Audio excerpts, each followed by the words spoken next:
birthday, babe. Thanks, babe. So my birthday was July 11th. And as the sporting world heard on July 11th, LeBron James has come back to Cleveland. Yay. And a little more enthusiasm. Yay. These are the best. Anyway. And that has kind of a special place in my heart because I have literal physical scars from when LeBron left. There was a bar fight and I was younger and Cleveland was very upset that night. But he's back now, which is one of a bunch of really cool things that's happening in Cleveland.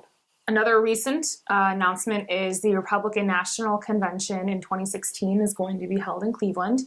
And what was kind of cool about that announcement and plans leading up to it were that there was a real nonpartisan effort to get that convention here in Cleveland, if nothing else, just for the economic opportunity. So Cleveland's a pretty heavy Democratic base, but I think it was really refreshing to see a lot of folks recognizing that it wasn't necessarily about which political party you support, but just about civic engagement in general. And again, just, the opportunity to, have some economic boom.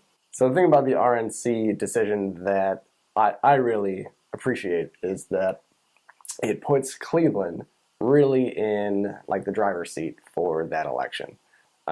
Because Ohio generally is one of the big, if not the biggest, swing state in presidential elections. But then even more so than that, it puts Cleveland in the center of Ohio, which puts Cleveland pretty much in the center of the decision-making process for one of the biggest decisions in the world over the next 4 years. In the past few years, Cleveland has really attracted Hollywood in terms of film credits that different production companies can receive and tax breaks and that sort of thing. The Greater Cleveland Film Commission, I think, is responsible for a lot of that. So, some of the Avengers footage was shot here, and Captain America, the Winter Soldier, was filmed here in Cleveland. So there's a couple different major motion picture projects that have been filmed here in Cleveland, and it's really great because, I can see parts of the city that I recognize when I watch those films, but also I think, Clevelanders kind of grudge about the traffic and roads being closed and that, here and there, but I think we're more than happy to accommodate that kind of business and opportunity here too. It's probably just the sports franchises. Really, most of my favorite memories of my life have been surrounding Cleveland sports. And I know, that a lot of big cities have sports teams, but, I remember when the Browns moved away. I remember being in the dog pound and just the emotion that an entire city went through.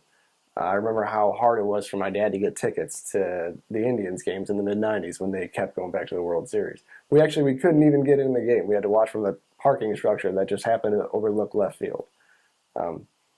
So I think that LeBron coming back and that the emotion that was seen throughout the nation of, Cleveland's love of sports, it really embodies the city. I know it's just a basketball player, but it means a lot more to the city than it does to other cities.